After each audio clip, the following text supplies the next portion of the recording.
Good morning, students of plus one class. In our previous lecture, we studied about the Rydberg formula and its numerical. Today, we study the limitation of Rutherford atomic model. Limitation of Rutherford atomic model. बच्चों, आज हम Rutherford atomic model की limitations को study करते हैं कि हमारे पास Rutherford atomic model fail क्यों हो गया, उसकी क्या लिमिटेशंस है जिसके कारण वो फेल हो गया। देखिए बच्चों, रदरफोर्ड एटॉमिक मॉडल फेल होने के पीछे क्या रीजन था। सबसे फर्स्ट यानी instability of atom. Instability of atom. देखिए बच्चों, रदरफोर्ड ने क्या बताया, पहले इसको समझिए। Instability of atom means atom किस टाइप से अनस्टेबल है, उसको स्टेबल नहीं है। तो रदरफोर्ड ने क्या कहा कि भी रदरफोर्ड ने एटम के बारे में क्या बताया कि मिड के अंदर हमारे पास क्या होता है, न्यूक्लियस होता है। मिडिल में क्या होता है हमारे पास, न्यूक्लियस। मिडिल में हमारे पास न्यूक्लियस है और यहाँ पर वेरियस सेल्स के अंदर हमारे पास क्या करते हैं, इलेक्ट्रॉन रिवॉल्व करते हैं। वेरियस सेल्स के अंदर क्या करते हैं, इलेक्ट्रॉन रिवॉल्व करते हैं। Just like a solar system. जैसे सोलर सिस्टम में क्या होता है बच्चों, मिड में हमारे पास क्या होता है, सन होती है और उसके सराउंडिंग में क्या मूव करते हैं, प्लैनेट्स मूव करते हैं। क्या मूव करते हैं, प्लैनेट्स। लेकिन बच्चों, एक न्यूटोनियन लॉ ऑफ मोशन है, न्यूटन के दौरे की न्यूटोनियन लॉ ऑफ मोशन, उसके अनुसार ये सन और जो प्लैनेट है बच्चों, सन और प्लैनेट ये हमारे पास होते हैं मैक्रोस्कोपिक बॉडी। और न्यूटोनियन लॉ ऑफ मोशन के अकॉर्डिंग जो मैक्रोस्कोपिक बॉडी, जो लार्ज बॉडी है, वहां पर वो चीज पॉसिबल है। क्यों पॉसिबल है, क्योंकि वहां पर सेंट्रीपिटल और सेंट्रीफ्यूगल, जो फोर्स सेंट्रीपिटल टुवर्ड सेंटर और जो आउट ऑफ सेंटर, दोनों फोर्स क्या हो जाते हैं, बैलेंस हो जाते हैं। So according to Newtonian law of motion, centripetal और centrifugal force are balance in the macroscopic body, large body के अंदर। लेकिन जब बात हम एटम की करते हैं, तो एटम में तो बच्चों न्यूक्लियस हो या हमारे पास वेरियस सेल में इलेक्ट्रॉन्स हो, ये तो माइक्रोस्कोपिक बॉडी है। और माइक्रोस्कोपिक मीन्स छोटे, इनमें चीज पॉसिबल नहीं है। और सेकेंडली बच्चों, हमारे पास एक आती है मैक्सवेल इलेक्ट्रोमैग्नेटिक थ्योरी। कौन सी आती है, मैक्सवेल इलेक्ट्रोमैग्नेटिक थ्योरी। उस मैक्सवेल इलेक्ट्रोमैग्नेटिक थ्योरी के अनुसार क्या कह रहा है अभी, जो हमारे पास मैक्सवेल इलेक्ट्रोमैग्नेटिक थ्योरी क्या कहती है कि हमारा जो न्यूक्लियस ये पॉजिटिव चार्ज है और उसके सराउंडिंग जो इलेक्ट्रॉन मूव करता है उसके ऊपर कैसा है, नेगेटिव चार्ज। ध्यान से समझिए एक बार, न्यूक्लियस में पॉजिटिव चार्ज और जो इलेक्ट्रॉन मूव करता है उसके ऊपर कैसा चार्ज है, नेगेटिव। तो मैक्सवेल इलेक्ट्रोमैग्नेटिक थ्योरी के अनुसार जब एक चार्ज बॉडी दूसरी चार्ज बॉडी के सराउंडिंग में मूव करती है ना, तो एनर्जी लॉस होती है। जब एक चार्ज बॉडी दूसरी चार्ज बॉडी के सराउंडिंग में मूव करती है तो एनर्जी क्या होती है, लॉस। और जब एनर्जी लॉस होगी तो इस इलेक्ट्रॉन का पाथ क्या हो जाएगा, स्मॉल स्मॉल स्मॉल और स्मॉल और स्मॉल और स्मॉल, और लास्ट में इलेक्ट्रॉन किस में जाएगा, आपका न्यूक्लियस में फुल हो जाएगा। इसका मतलब एटम क्या हो गया, कोलैप्स। दोबारा समझिए क्या कह रहा हूं। मैक्सवेल इलेक्ट्रोमैग्नेटिक थ्योरी के अनुसार क्या है, न्यूक्लियस पे पॉजिटिव चार्ज, इलेक्ट्रॉन पे नेगेटिव चार्ज। एक चार्ज बॉडी दूसरी चार्ज बॉडी के सराउंडिंग में मूव करती है, तो वो जैसे वो मूव करेगा तो वो कंटिन्यू एनर्जी का क्या करता है, लॉस करता है। और जब एनर्जी का लॉस होगा तो उसका पाथ क्या होगा, शॉर्ट हो जाएगा, छोटा हो जाएगा। क्लियर, क्योंकि जब उसके पास एनर्जी नहीं रहेगी, एनर्जी लेस हो जाएगी, तो वो उसका जो पाथ है मूविंग करने का पाथ वो क्या होता जाएगा, स्मॉल स्मॉलर स्मॉलर स्मॉलर, और at least finally it can fall in the nucleus and atom will be collapse. Atom खत्म हो जाएगा। चलिए फिर मैं दोबारा से लिखता हूँ, उसके बाद फिर से समझते हैं बच्चों। तो इनएबिलिटी ऑफ एटम में क्या है भी हमारे पास, according to Rutherford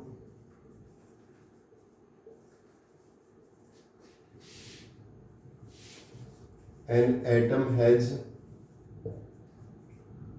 positive charged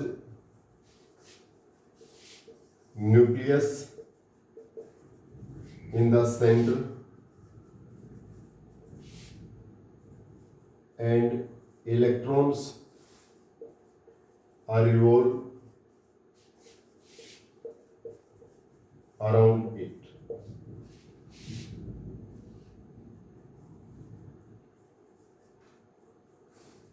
He compared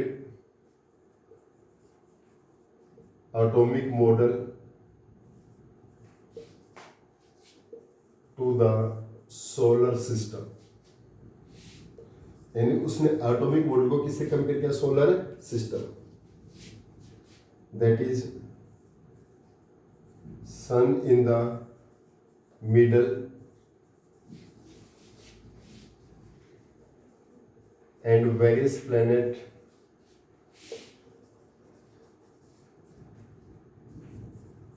move around it.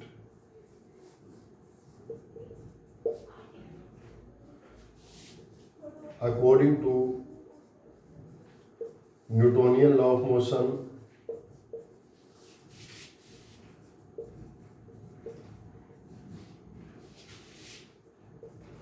it is possible in macroscopic body.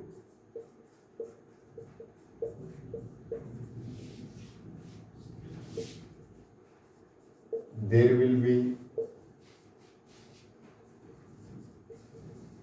centripetal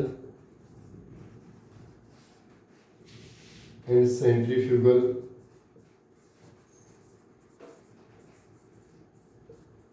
force are balanced to each other, but electron and nucleus are microscopic body.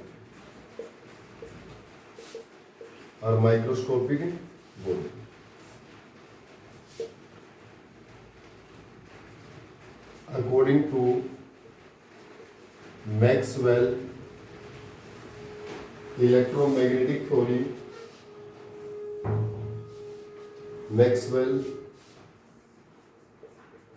electromagnetic theory, when a charged body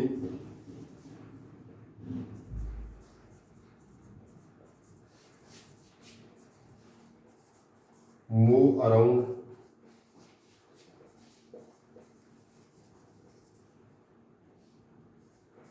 other charged body,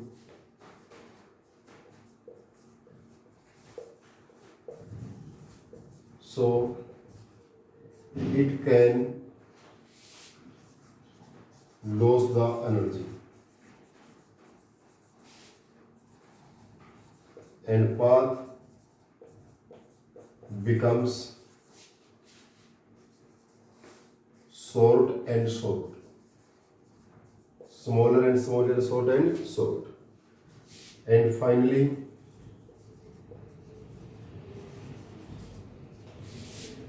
electrons fall in the nucleus,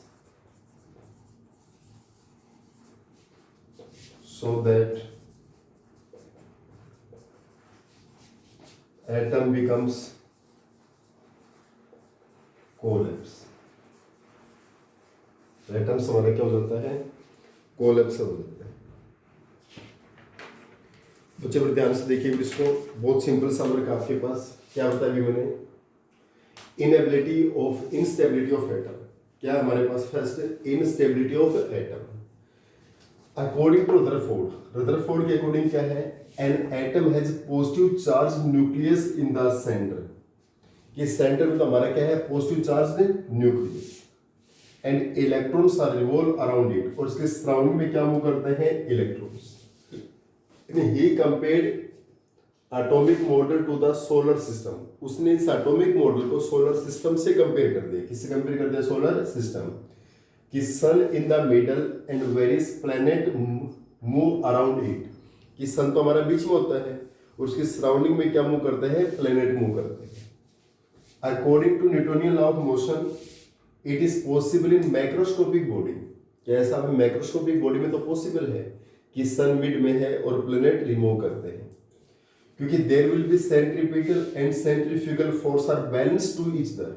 वहां centripetal और centrifugal, centripetal क्या होता है? जब force Sentry towards लगेगा और centrifugal जो outside लगेगा, बहुत बैलेंस होगा, इसलिए पॉसिबल है। But electron and nucleus are microscopic body, लेकिन ये तो कैसे है, माइक्रोस्कोपिक बॉडी, तो यहां पर वो चीज पॉसिबल नहीं है।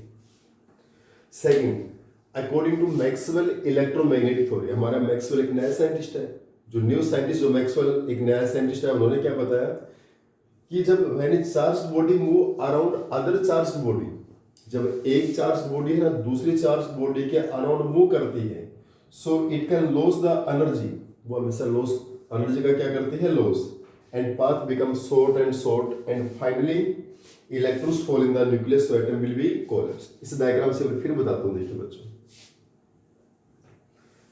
बच्चों रदरफोर्ड के अकॉर्डिंग क्या बताएगी कि हमारा जो न्यूक्लियस है वो तो क्या होता है, मिड में होता है, और उसके चारों तरफ हमारे क्या मूव करते हैं, इलेक्ट्रॉन्स। उसने सोलर सिस्टम से कंपेयर कर दिया कि मिड में तो न्यूक्लियस होता है, उसके सराउंडिंग में क्या मूव कर रहे हैं, इलेक्ट्रॉन्स मूव करते हैं। Clear?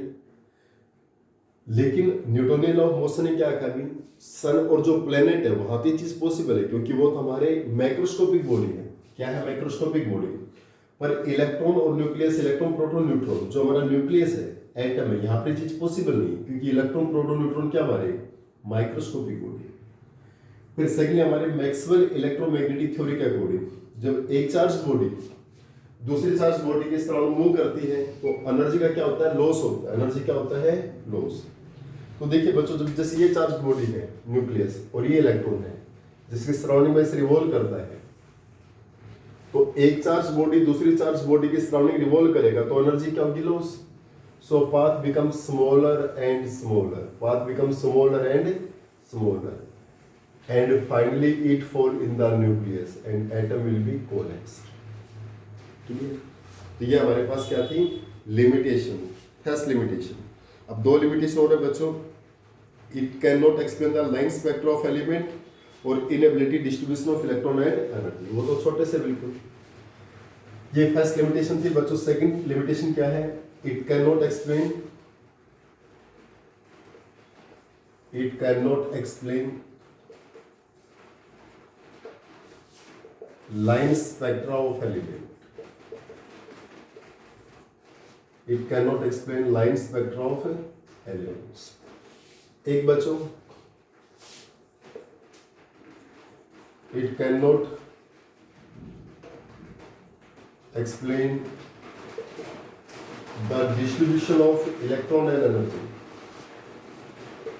the distribution of electron and energy। ये इलेक्ट्रॉन और एनर्जी के डिस्ट्रीब्यूशन के बारे में भी एक्सप्लेन नहीं किया बच्चों, ये उसकी क्या हो गई, लिमिटेशन होगी। ये उसकी क्या हो गई, limitation. It can not explain distribution and energy of electron, it can not explain distribution of electron and energy, यानी उसने इलेक्ट्रॉन के डिस्ट्रीब्यूशन और एनर्जी के बारे में एक्सप्लेन नहीं किया। ये इसकी क्या होगी बच्चों, लिमिटेशन। तो जब रदरफोर्ड फेल हो जाता इसके बाद बच्चों हमारे पास आता है bore atomic model. Rutherford atomic model के जस्ट बाद हम किसके बारे में स्टडी करते हैं, बोर एटॉमिक मॉडल। उसने इस एटॉमिक मॉडल में जो जो लिमिटेशंस रही है उनको उसने रिमूव किया। देखिए अब नेक्स्ट जो हमारा मॉडल वो हम क्या स्टडी करते हैं, नील्स बोर एटॉमिक मॉडल, यानी बोर एटॉमिक मॉडल बहुत उसको। तो नेक्स्ट हमारे पास है बच्चों, that is our bore atomic model.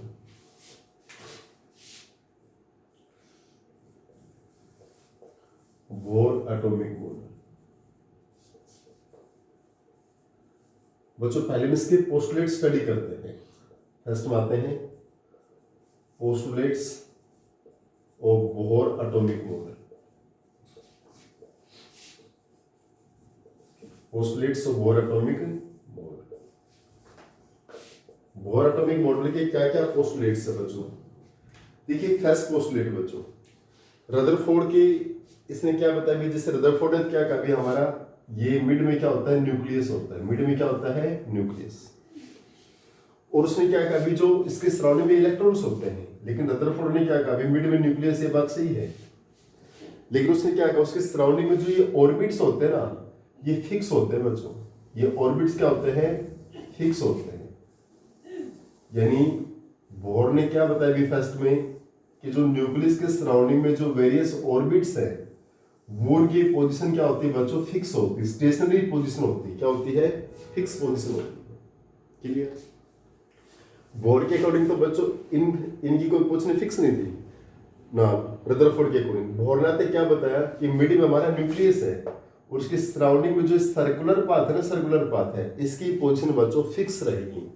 ये हमारा एक ट्रैक है। जैसे बच्चों आप ओलंपिक गेम्स में रेस के उसमें स्टेडियम में देखते होंगे कि जो एथलेट उसमें एथलेटिक मीट में क्या होता है, जितने भी हमारे जो एथलेटिक्स होते हैं उनका जो ट्रैक फिक्स हो जाता है ना, उनका ट्रैक क्या होता है, फिक्स होता है। उसी टाइप से बच्चों यहाँ पर मिड में न्यूक्लियस है और उसके सराउंडिंग में हमारे पास ये फिक्स ट्रैक है। जैसे ये पहला ट्रैक है इलेक्ट्रॉन का, सेकंड, थर्ड, 4, 5, 6, 7, 8, 9, 10, तो उनका ट्रैक क्या हो जाता है, फिक्स हो जाता है बच्चों, वो चेंजेबल नहीं है। क्लियर। तो फर्स्ट पोस्टुलेट क्या है, according to Bohr atomic model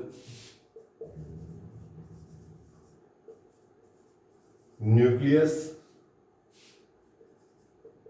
in the center and around it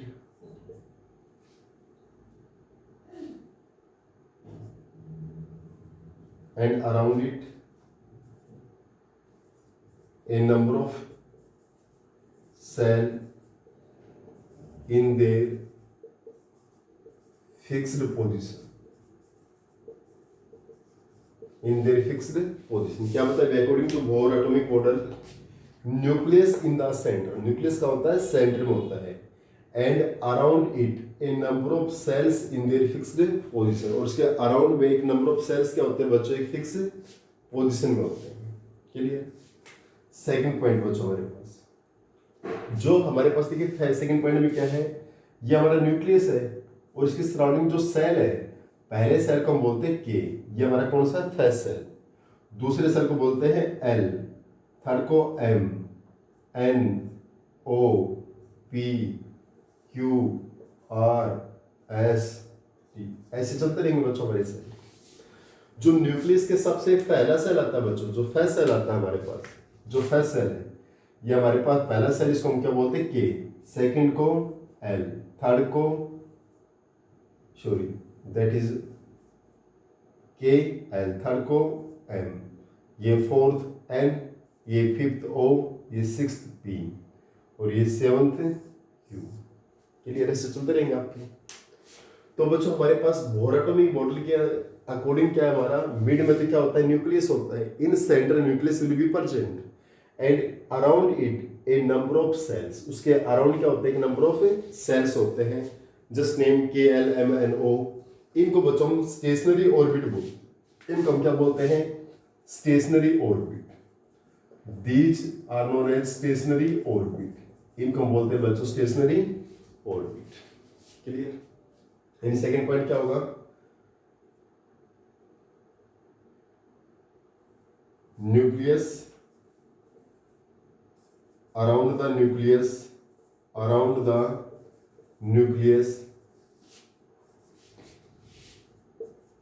a number of circular orbit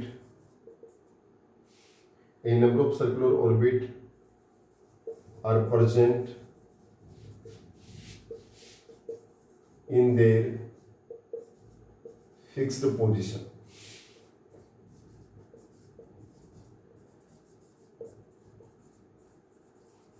Are known as K, L, M, N, O। उनको हम किस नाम से जानते हैं बच्चों, K, L, M, N, O। यानी around the nucleus a number of circular orbit are present in their fixed position are known as K, L, M, N, O।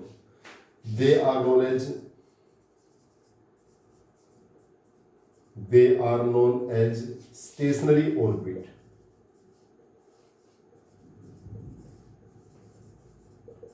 They are known as stationary orbit. इनको हम क्या बोलते हैं बच्चों, stationary orbit बोलते हैं। क्या बोलते हैं, स्टेशनरी ऑर्बिट बोलते हैं। इनको हम किस नाम से बोलते हैं, स्टेशनरी ऑर्बिट।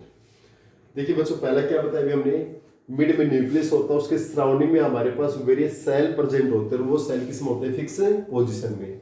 और ये फिक्स पोजीशन के सेल्स को हम क्या बोलते हैं, स्टेशनरी ऑर्बिट। और नाम क्या दे दिया, KLMNOPQRST।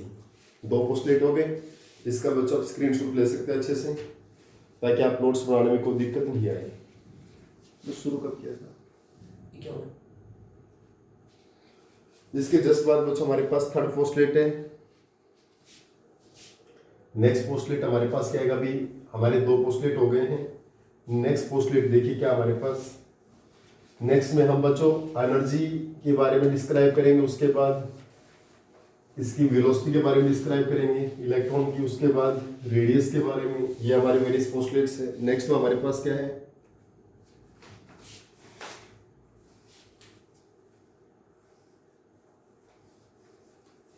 According to bore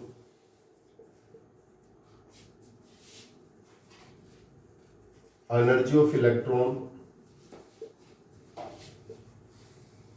in various orbit. Energy of electron in various orbit. हम एनर्जी ऑफ इलेक्ट्रॉन कैसे निकालते हैं बच्चों, यहाँ पर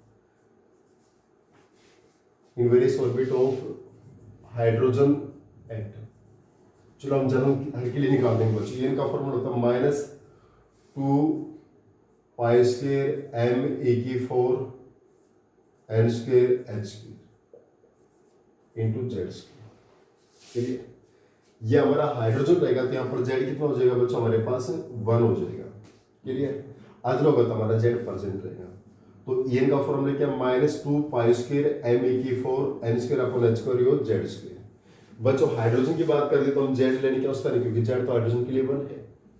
जब इनकी वैल्यू फिलअप करेंगे बच्चों, ये सब देखिए, पाई कांस्टेंट है, 22/7 है, 3.14, m मास ऑफ इलेक्ट्रॉन लेंगे, e इलेक्ट्रॉन का चार्ज लेंगे, n नंबर ऑफ सेल्स है, h प्लैंक्स कांस्टेंट है बच्चों। यहाँ पर यहाँ देखिए हमारे पास पाई की वैल्यू क्या होती है, 3.14। m क्या बच्चों, मास ऑफ इलेक्ट्रॉन, और मास ऑफ इलेक्ट्रॉन कितना होता है भी आपका 9.11 10⁻31 kg। इसके बाद ये क्या है, charge on electron. Charge on electron कितना होता है 1.67 10⁻19 कूलम्ब्स। इसके बाद बच्चों h क्या है, प्लैंक्स कांस्टेंट।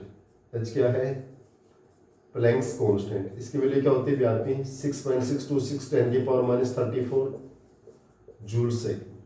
क्लियर। n हमारा नंबर ऑफ सेल्स है ये।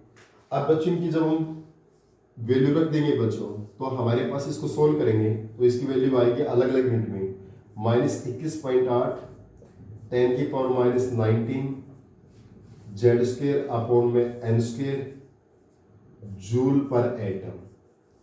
यानी जूल पर एटम के अंदर हमारी इसकी वैल्यू क्या आएगी बच्चों, ये वैल्यू याद रखनी भी आपको।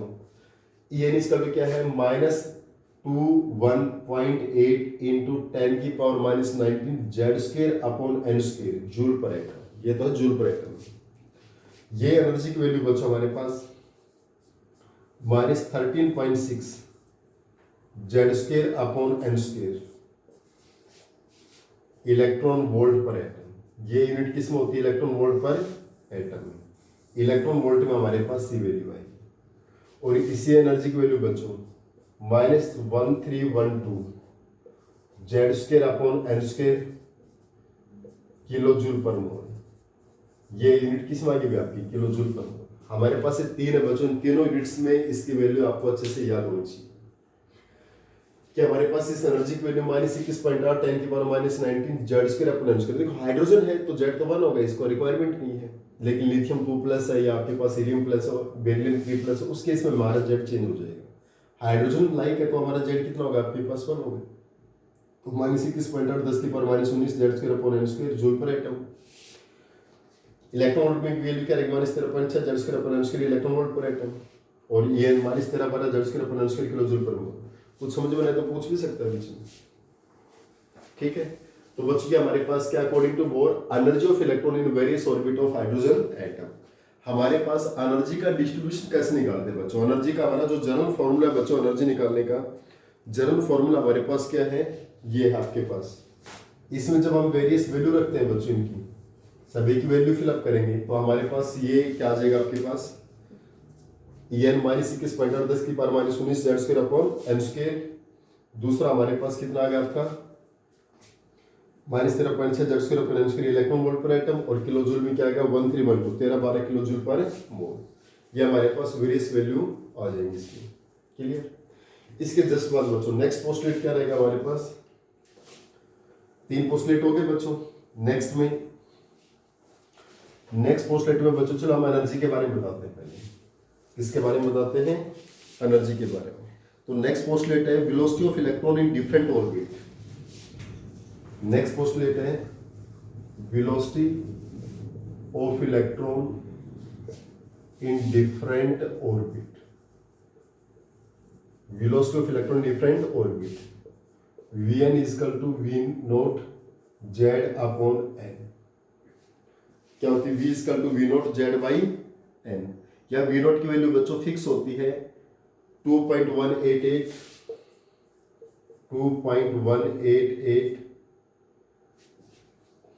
10 की पावर 8 सेंटीमीटर पर सेकेंड 10 की पावर 8 सेंटीमीटर पर सेकेंड। ये हमारे पास V नोट की वैल्यू क्या होती है, फिक्स होती है। जेड वो हमारे पास एटॉमिक नंबर है, एन नंबर ऑफ सेल्स है। यहाँ पर जेड क्या बच्चों, एटॉमिक नंबर, और एन क्या हमारे पास number of shell. Clear. Z क्या एटॉमिक नंबर और एन क्या हमारे पास नंबर ऑफ सेल हो गए। क्लियर। इसके जस्ट बाद बच्चों हमारे पास velocity of electron in different orbit. Velocity हम कैसे निकालते हैं, Vn is equal to V naught Z by n। First orbit होगा तो यहाँ पर V1 होगा, ये n इज इक्वल टू 1 होगा। सेकंड ऑर्बिट होगा तो V2, थर्ड ऑर्बिट होगा तो 3, फोर्थ ऑर्बिट में 4, फिफ्थ में 5। क्लियर हो जाएगा, मुश्किल नहीं बच्चों। नेक्स्ट में बच्चों हम इसमें फाइंड आउट करते हैं रेडियस। नेक्स्ट हम कैसे निकालते हैं रेडियस ऑफ, नेक्स्ट में हम इसके रेडियस के बारे में स्टडी करते हैं बच्चों। Radius of stationery orbit, radius of stationery orbit in hydrogen like atom. Hydrogen like atom. देखिए बच्चों, स्टेशनरी ऑर्बिट में रेडियस को कैसे निकालते हैं, इसका फॉर्मूला होता है -0.529 n square upon Z angstrom. -0.529 n square upon Z angstrom. यह हमारे पास वैल्यू हो जाएगी 0.0529 Z square upon n square upon Z nanometre. Clear. Okay, ये हमारा रेडियस का फॉर्मूला है बच्चों। n वो नंबर ऑफ सेल्स है और z क्या होता है, एटॉमिक नंबर। ये तो सिंपल से पोस्टुलेट है बच्चों हमारे पास। अगर नेक्स्ट बात हम एंगुलर मोमेंटम की करते हैं, नेक्स्ट बात किसकी करते हैं बच्चों, एंगुलर मोमेंटम की करते हैं। तो एंगुलर मोमेंटम को कैसे करेंगे बच्चों, देखिए एंगुलर मोमेंटम ऑफ इलेक्ट्रॉन,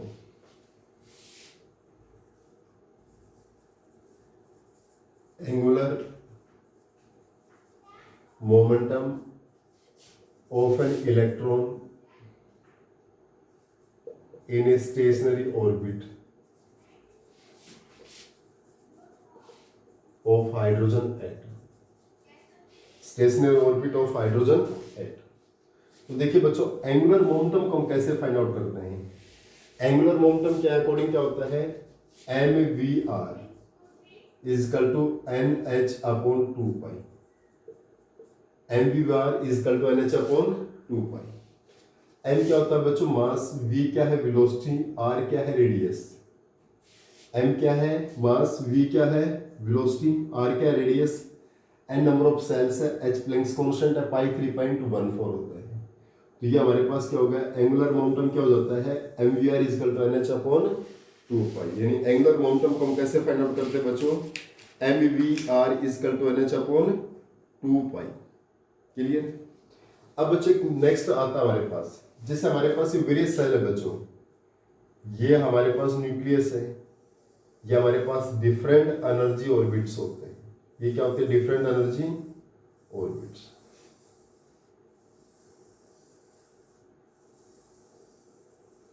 चलो एक नॉर्मल टेक में वैसे बताता हूं बच्चों। देखिए हमारे पास इसी ये हमारा के सेल है, ये L M N O P, इनकी एनर्जी काउंटर क्या रहेगा। जैसे हम एनर्जी का फॉर्मूला हमने क्या लिखा था, ई एन इक्वल टू क्या होता है बच्चों, -13.6 Z square upon N square electron volt पर एटम। ये बड़े ध्यान से समझिए बच्चों, जेड तो हाइड्रोजन लाइक हो, तो के हमारा पहला सेल है तो एन की वैल्यू क्या रहेगी 1, एल में सेकंड सेल है तो ये 2 रहेगी। तो ये बताओ बच्चों, जैसे हमारे पास पहला सेल है के सेल के लिए, के सेल के लिए एन की वैल्यू क्या आ गई आपकी -13.6 आ गई इलेक्ट्रॉन वोल्ट पर एटम। एल सेल के लिए हमारी E2, ये E1 थी, E2 कितनी आएगी यहाँ पर, एन कितना हो जाएगा आपका 2, तो क्या हो जाएगा -13.6 अपॉन में 4। एम सेल के लिए कितना हो जाएगा E3 -13.6 बाई 9, और के एम एन के लिए क्या हो जाएगा E4, तो -13.6 अपॉन में 16। इसका मतलब बच्चों जो हम नीचे जा रहे हैं, के से एल एम एन गए, हम जब नीचे इन सेल्स में गए आपके आउटसाइड में, तो माइनस की वैल्यू क्या होती जाती है, स्मॉल होती जाती है, और माइनस की वैल्यू स्मॉल क्या होती है, लार्ज होती है अकॉर्डिंग टू मैथमेटिक्स। तो इनका ऑर्डर ऑफ एनर्जी क्या होता है बच्चों, order of energy, order of energy क्या रहेगा, के से ज्यादा किसकी रहेगी एल, एल से ज्यादा एम, एम से ज्यादा एन, एन से ज्यादा ओ से ज्यादा P, K L M N O P Q R S T. Clear, क्योंकि देखिए जब हमारा n is equal to K shell हमारा तो 1 है तो -13.6, एल में क्या रहेगी -13.6/4, उसकी वैल्यू स्मॉल होगी तो मैथमेटिक्स में वैल्यू क्या होती है, बड़ी होती है। एम में क्या रहेगी -13.6/9 और स्मॉल होगी और बड़ी होगी, उसमें और बड़ी होती जा रही, कंटिन्यू क्या होती जा रही, इसकी वैल्यू लार्ज होती जा रही, कंटिन्यू इसकी वैल्यू क्या होती जाती है, लार्ज। इसका मतलब इसकी वैल्यू जब लार्ज होती जाएगी उस केस में हमारे पास क्या रहेगा, इसकी वैल्यू इंक्रीज होती जा रही है, इनकी एनर्जी वैल्यू क्या होती है, इंक्रीज। अब बच्चे एक नॉर्मल पोस्टलेट और बता देता हूँ, देखिए हमारे पास जैसे वेरियस ऑर्बिट्स हैं, एक नेक्स्ट पोस्टलेट ये बता देता हूँ बच्चों कि हमारे पास ये पहला सेल है, ये कोई भी इलेक्ट्रॉन होता हमारा, जो हमारे n=1 ये है, ये हमारे पास क्या होती है, ग्राउंड स्टेट होती है बच्चों। n=1 हमारे पास क्या होता है, ग्राउंड स्टेट। जब कोई इलेक्ट्रॉन यहाँ से अपवर्ड जाता है, मीन्स यहाँ n फर्स्ट से सेकंड, थर्ड, फोर्थ, फिफ्थ में जाता है, तो जब ये इलेक्ट्रॉन ग्राउंड स्टेट से हायर में जाता है तो इसको एनर्जी क्या होती है, रिक्वायरमेंट होती है। एनर्जी क्या होती है, रिक्वायरमेंट। लेकिन ये जब हायर से लोअर पे जा रहा है, इसे हायर से किस पे जाता है, लोअर पे, इस स्टेट से और इस स्टेट में जाता है, तो इसमें एनर्जी क्या रहेगी, इमिशन रहेगी। क्लियर, तो डेली क्या होता है अभी आपके पास E5 माइनस में E1, हायर एनर्जी माइनस में लोअर एनर्जी। इसका मतलब ये जो लो स्टेट से हाई स्टेट में जाता है, लोअर से किस में जाता है, हाई स्टेट में, so it required the energy, और जब ये हायर से लोअर में जाएगा तो इट लॉस द एनर्जी।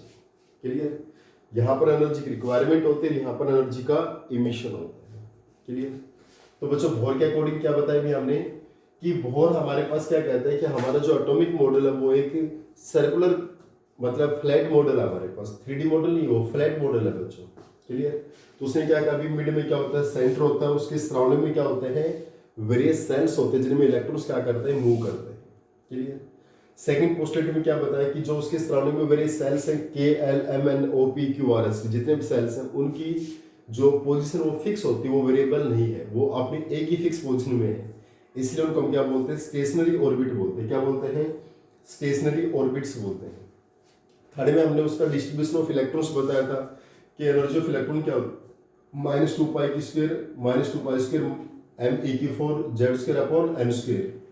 इस फॉर्मूले से हम एनर्जी निकाले थे उसके वेरियस ऑर्बिट्स की। क्लियर, जिसमें अलग अलग यूनिट में अलग अलग वैल्यू थी, -21.8 10⁻⁻19 z² अपॉन n² जूल पर एटम में थी, -13.6 z² upon n² electron volt पर एटम में थी, -1312 z² upon n² kilo joule पर मोल में थी। नेक्स्ट में उसकी वेलोसिटी बताई थी, v क्या होता है, v0z/n, किसी भी सेल के वेलोसिटी निकाल सकते थे इलेक्ट्रॉन। नेक्स्ट में एंगुलर मोमेंटम था v/h/2π, एक में रेडियस था 0.529 m² अपॉन z।